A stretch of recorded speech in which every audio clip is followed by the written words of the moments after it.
Good morning, everybody. This is Robert People of RobertPeople.com, and you're listening to People's Court. Thank you for tuning in. Today is Wednesday, April 1st, 2020, and as much as we would love for this to be a bad April Fool's joke, unfortunately, it is not where we are sitting right now.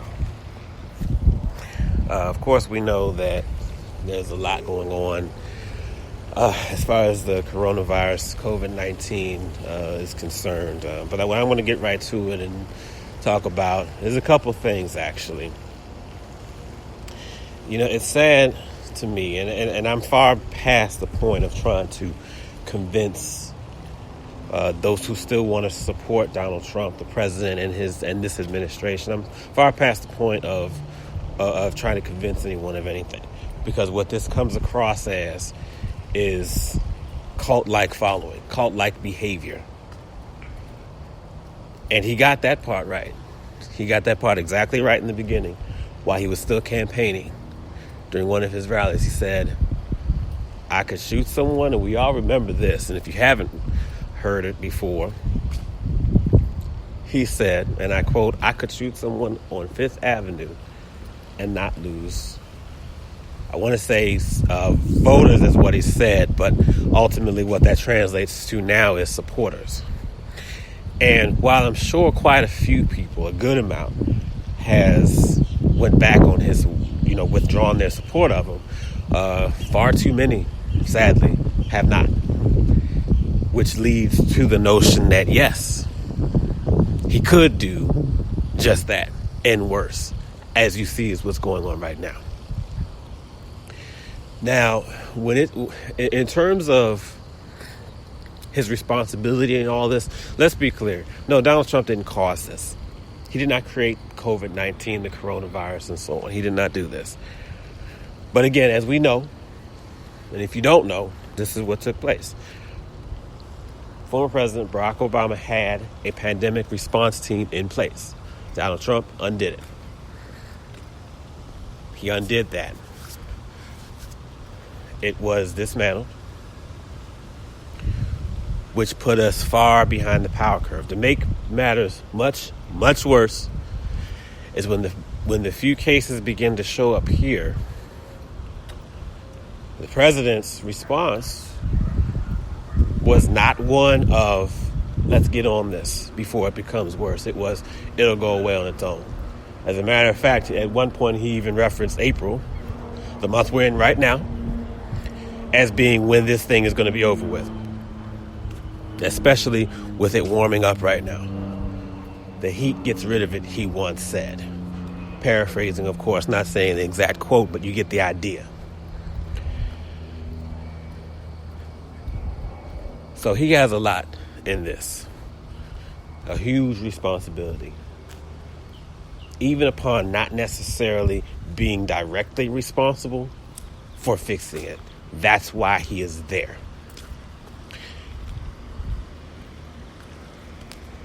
What I'm going to go to, though, and I find this very laughably interesting, is that sometimes you go through, especially social media, on when it comes to, and I'll use Facebook, for example.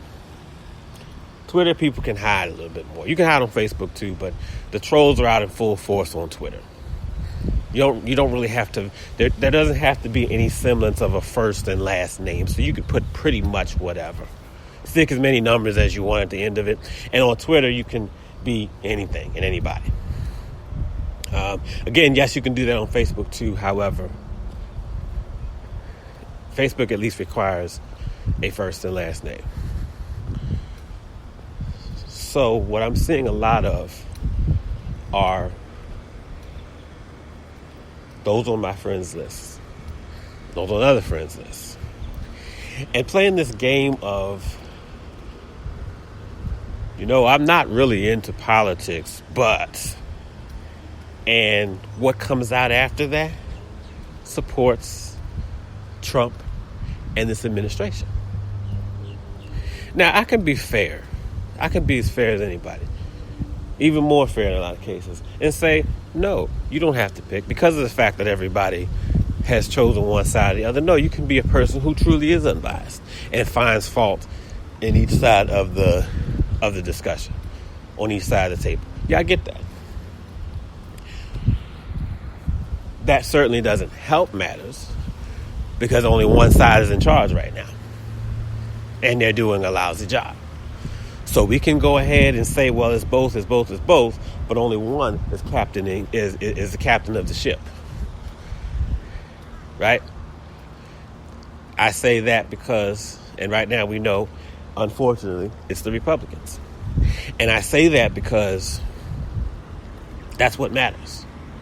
We can say both sides all day, but what matters is who's in charge of the ship. Think about it like this. I'm driving a car with my kids in it, right? If the kids act up and cut up and do everything in the world they want to do, the kids are wrong, right? But who's still driving the car? Who's still responsible for keeping everybody together? Who's still responsible for making sure I don't drive that car off a damn cliff? Me, right? So yeah, we can sit and put it on the kids all day, but if I'm the one driving, that's on me to make sure everything's good. So the Republicans, as quickly as they just tried to dismantle everything that the Democrats did, or what Obama did what Obama and his administration performed, at the end of the day, it's still on the Republicans. And now that you can't fix it, or you realize this was a bad decision on your part, now it's not on us. Whatever Trump can get rid of, he got rid of. And whatever he can't get rid of, he blames on him. And that's not how we're going to get to a positive resolution. But anyway, going back to the support. It's funny when you see someone try to come across as intelligent, happy-go-lucky, clever, slick. But the only thing you see is support. Why do people hate Donald Trump so much? Y'all need to stop being haters. Every politician does this, all this and that. Yeah, every politician does to a degree. Sure, you're absolutely right. But again, it's only coming out now. And let's stop being hateful for Donald Trump. Let's stop hating him and saying everything is wrong and all this. I don't recall some of those same individuals when pictures were going out or pictures were being circulated of Barack Obama hanging from a tree, being called all this and that.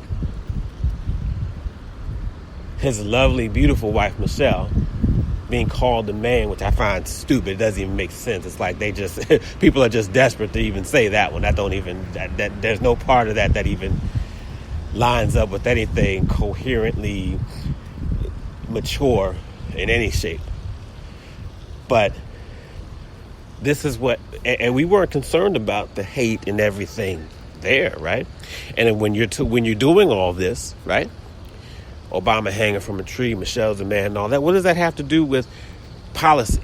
What does that have to do with politics? What does that have to do with anything they're personally doing? Has nothing to do with it, right? Nothing to do with it. But that whole don't hate, we weren't saying, these people weren't saying the same things during those times, right?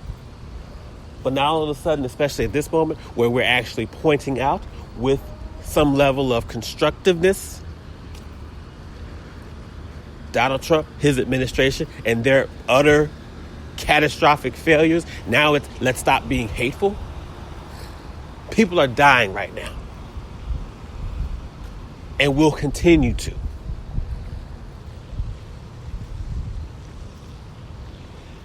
And it's funny, especially if you're listening to this, and you pretend, you support him, you want to support him, but you almost don't want to admit that you are. You want to support him as much as possible.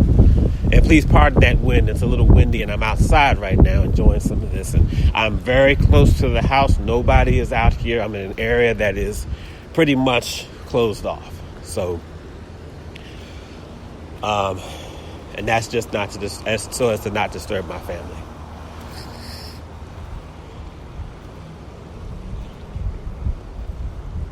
But that's where we are now.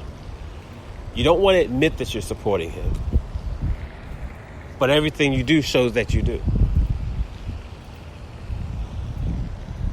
When he says something, you're quick to rush to his defense. Well, what he meant was this. How do you know what he meant? How could you sit at your house, think you know what Donald Trump meant when he said something? You don't know what he meant. You couldn't possibly know.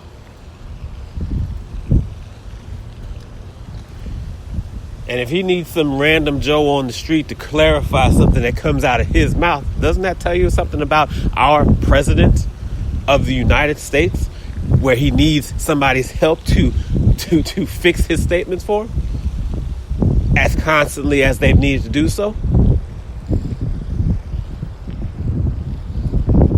But again, here we are with this.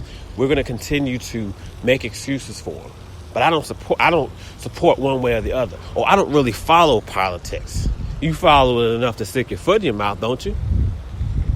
Because again, if you have a defense for everything that he does. Oh yeah, and by the way, being slick, you're on this claiming to be unbiased. But when your friends come on, and yeah, we see this too. We see this too. Your friends come on to take these jabs at Democrats, to straight up bash them, or to throw cult-like support to the Trump administration. And your response is to like those comments, share those comments, share those posts. You can't separate yourself from that stuff. That means that's what you support. That's what you agree with also. This isn't rocket science.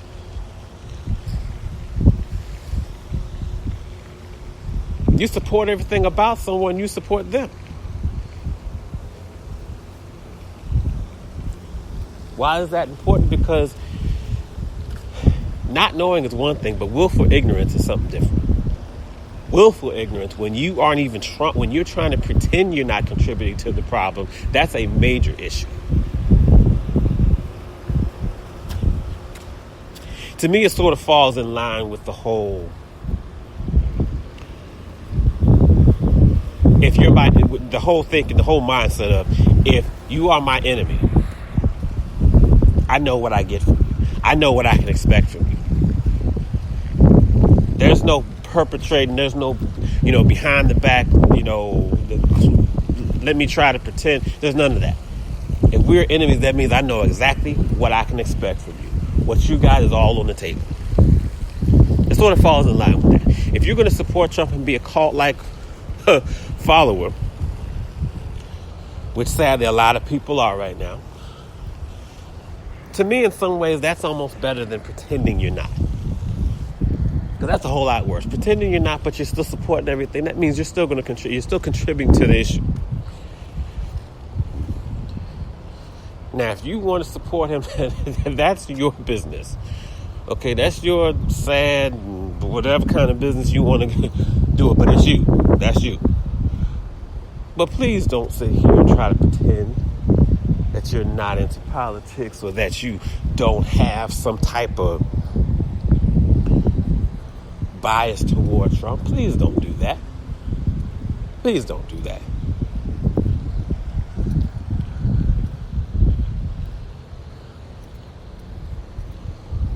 At one point, I did not believe this, but now I see it perfectly. Neutrality sides with the oppressor. And let me tell you what I mean by that. When you pretend to be neutral, all you're doing is helping the oppressor. You're helping the oppressor. You're helping the one being oppressed because you're pretending not to know that there's an issue there. It's different if two people are doing the same exact thing or very similar. If two people are fighting, and for the most part, the fight is about either something silly, something we deem to be silly, or, I don't know, a misunderstanding of some sort. And no one really goes further than the other. Like, in other words, we're just kind of, just tussling a little bit. I can understand neutrality in that sense. But if one person bumped into someone, you're walking down the street, you bump into someone, they pull out a gun and shoot you. You can't sit there and say both sides. You can't do that. Both sides are just as bad. No, they're not. It doesn't fall directly in line with oppression per se, but you get my idea. In so many situations, one side is going to be way worse than the other. And in this case, there's a lot of what feels like oppression going on. And if you want to pretend that you are in the middle, on the fence about something, about a person's lack of action that's causing people to die from this, and you want to pretend to be on the fence, guess what that means? That means you're supporting that person who's doing that. If these deaths don't matter enough to you, that means you support this administration and not taking this seriously enough to do something about it. So don't talk to me about how unbiased you are, how much you are not into politics. You're right, it shouldn't be about politics. It's about lives right now. And if you still find every excuse to make for this administration, that means you support them. That's all there is to it. So don't embarrass yourselves trying to pretend that's not what you're about. Lay your stuff out there. Put it on the table. Be clear. If you have to watch saying things like that, if you have to be mindful of demonstrating your support for Donald Trump or this administration, that should tell you something, right? If you're in a place where you can't say that, that speaks volumes, doesn't it? Or at least it should.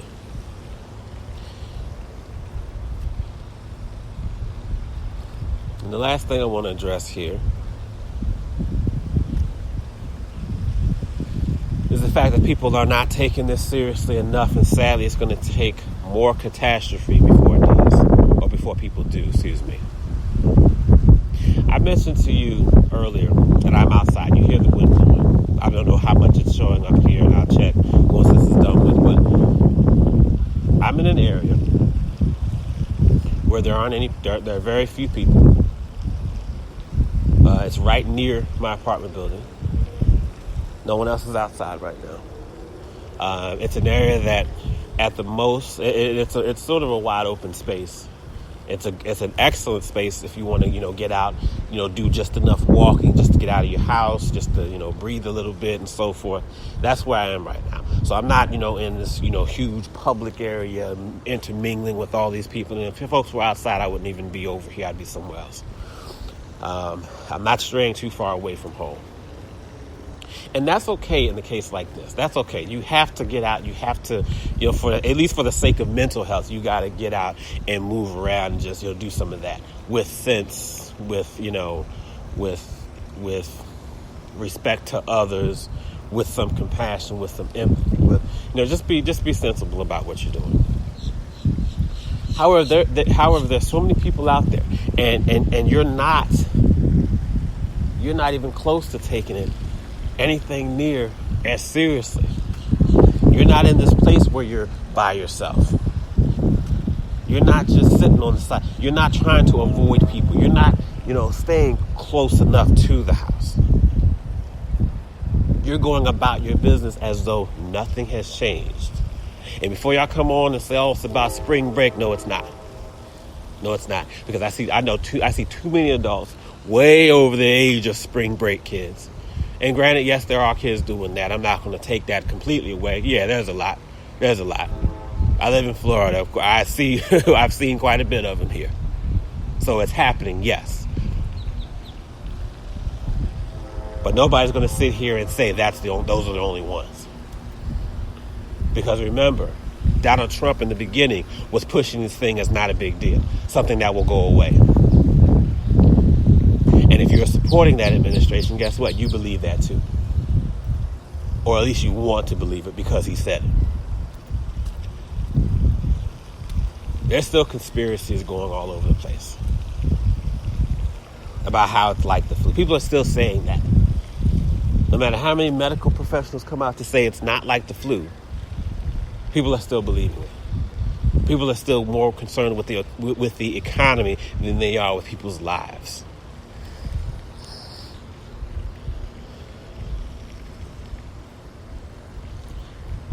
And guess what? All those people are not college kids enjoying spring break. And hell, spring break is over now, isn't it? I know we're in a different... I mean, our kids had spring break, I want to say, a couple weeks ago. And I know it might be different times in different areas of the country, but spring break don't go on forever. So we can't sit and blame them and say, oh, they're still doing it. Yeah, the effects of it, whether they could get sick or make others sick, yeah, that lingers on past spring break. I understand that. What I'm saying is, those aren't the only people out here doing it. That's not making an excuse for them, but so many more people are just carrying on like there's nothing. I've had too many people trying to argue with me and say the economy, we don't need to destroy the economy over this. The flu kills so many people. Why are we not worried about it then? Let me make something clear as far as that goes too. This has been going on for a series of weeks. The influenza numbers that people bring up, usually, most of the time, it's about how many have died in a year. How many cases have happened in a year. Why are you comparing something that happens over the course of a whole year to a few weeks? That doesn't even make sense. Of course more people die of one thing in a whole year when you compare it to something that's going on for a few weeks.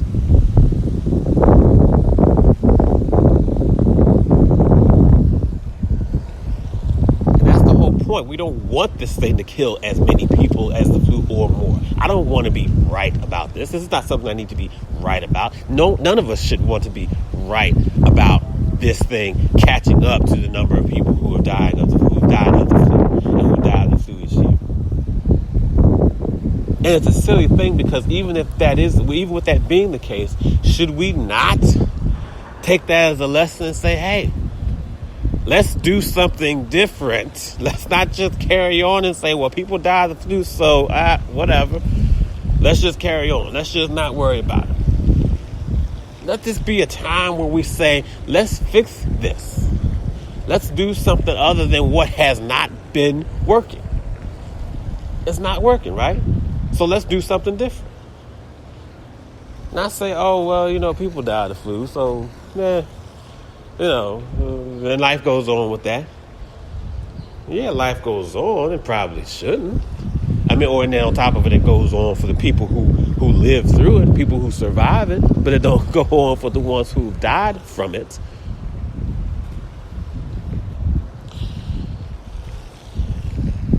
But sadly, this thing is going to have to hit some people hard in the mouth before you take it seriously. And it's a bad state when we have to hope to an extent that it does just enough to get people to say, you know what? Let me get myself right. Let me think about people other than just myself. You don't want that. I definitely don't want that. I don't want people getting hurt before they get the message, before they get the hint. I want y'all to get the hint right now. Look at the numbers. Okay, and I'm not going to have an argument with anybody about, the media and this and all this and that, and don't believe what the media says and everything. If you don't trust the media, then you stay in whatever bubble you want to remain in. The media is not the enemy. Trump has told you the media is the enemy. They're not. The media sticks with facts. You just can't believe every aspect, every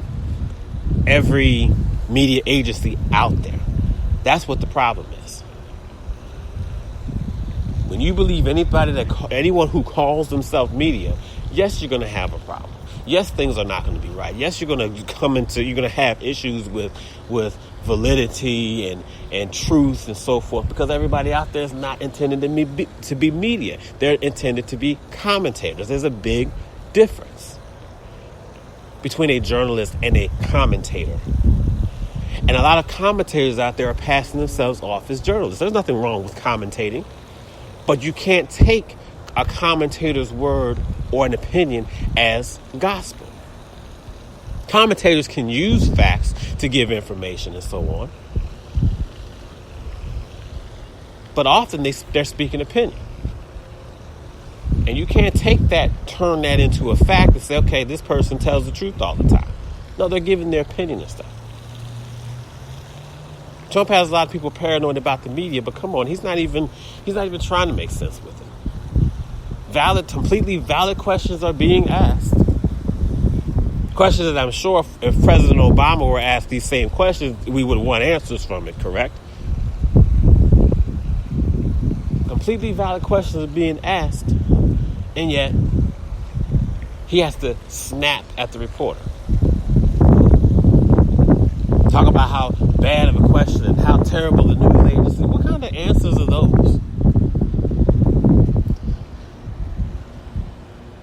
That's what the President of the United States has to do, is insult entire news agencies to prove what? Questions about questions about Americans being afraid of things right now, being scared. I don't have to like anything about you. But if you are a reporter doing a job and you ask me, what do I tell people? No, let me give you a better example than that. I think of the person I dislike the most. I don't hate anybody. I say, hey, life's too damn short to hate people. Just be hating whatever. But if someone said your kids are afraid, what would you say to your kids who are afraid? I could absolutely hate that person.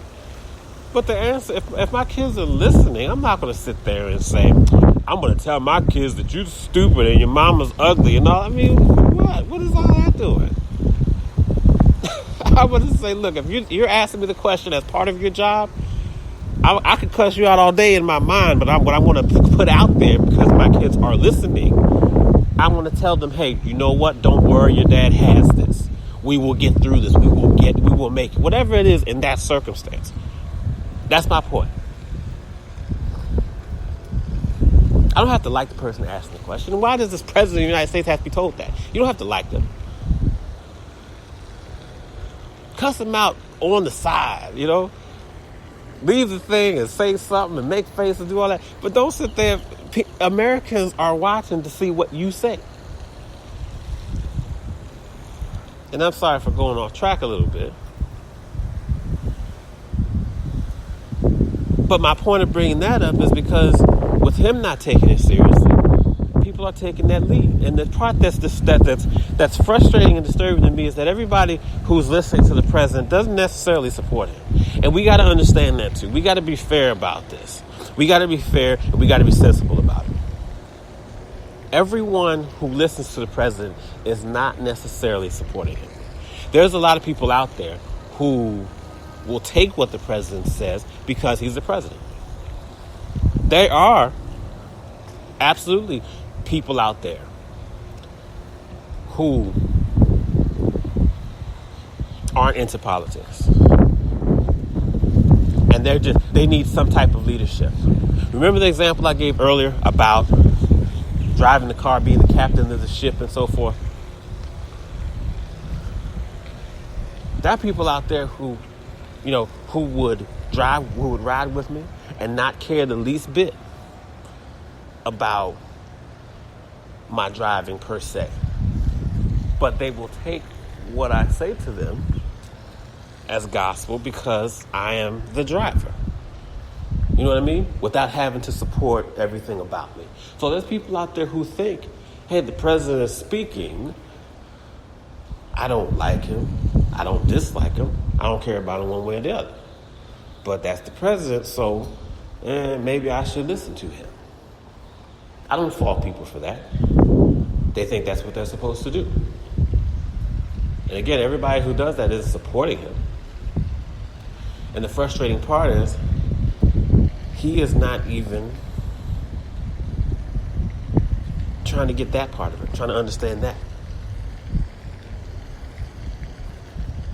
we have to get to a place where we're listening and doing the best we can to try to put this thing to an end, to try to reduce this. And sadly, we're going to see a surge, a big surge. It's estimated at least. And it's unfortunate because it's hard to get around. But we're going to see this thing come up before it goes down. And this is largely from testing.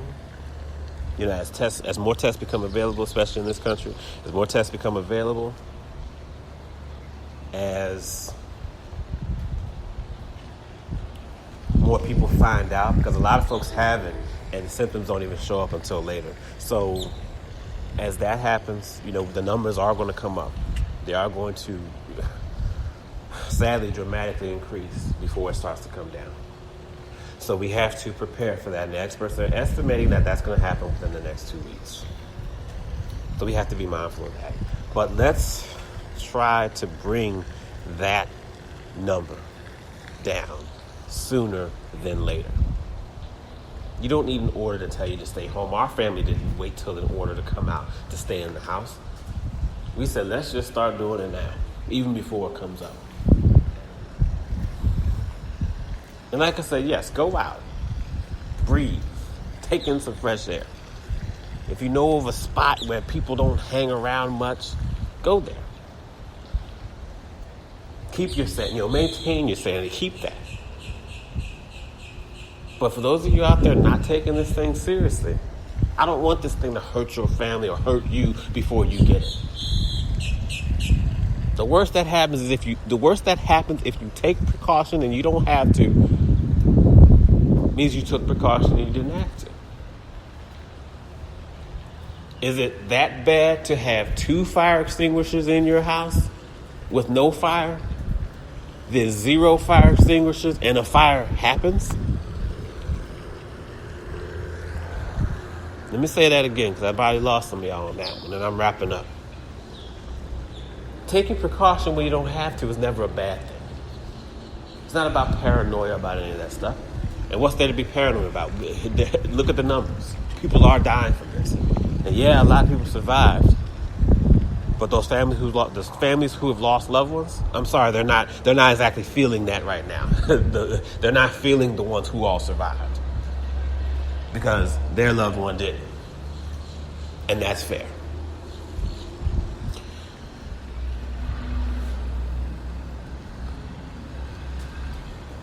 But let's jump on this thing now. Let's get on it now. Let's get ourselves to a place where we can recover, where we can kill this virus. And yes, go on with our lives. Let's do that.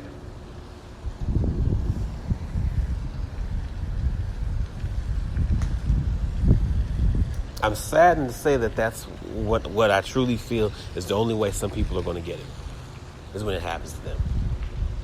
And even in the course of a week, few days, my wife and I have both heard people and seen people change their tunes very quickly, very fast. They'll say something one day and then a couple days later, they're like, oh, okay, nope, it's not like that. And they're taking it seriously. Let's try to do that a little bit quicker. Let's get to a place where we're not waiting for more bad things to happen before we do this. Let's try. And lastly, real quick, those of you out there who are essential, we can't thank y'all enough. Because unfortunately, the world still has to run. And y'all doing it up. Y'all doing the thing for us, and thank y'all for it. Thank you, thank you, thank you. Of course, medical, law enforcement, first responders, of course, y'all get the love big time. I can't even express it right now because y'all can't just stay in the house. Y'all can't just take off. Y'all can't do that. In fact, y'all are needed more now than ever, both to enforce some of this stuff and to take care of the people who this is happening to. So thank y'all so much. But the other essential areas that aren't per se emergency, store workers, clerks, restaurant, people still want to eat, right? We still got to eat. Thank y'all too.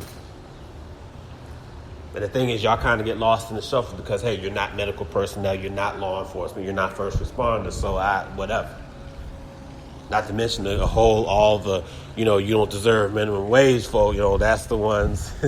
These are people that now we need you. I mean, we needed you before, really, to be honest. But anyway, y'all get it. Y'all get the idea. But I've been doing this, on this for quite a bit. Thank y'all for listening. Be safe. Stay at home. Come out minimally. I mean, like really minimally. If you don't need to come out, please don't. Okay? Get your fresh air. Get your walk in. Get your, your exercise. Do that. That's very important. Do that. But if you don't have to come outside, don't. Let's quote unquote suffer for 2 weeks, 3 weeks, rather than suffering for the next year. Don't wait. Because by the time it hits you, it's going to be too late. And we don't want that. Nobody does. I know I don't. I don't want that for my family. I don't want that for you all. This is Robert People of RobertPeople.com. Thank y'all so much for tuning in. Be safe. And I'll see you back here on Friday.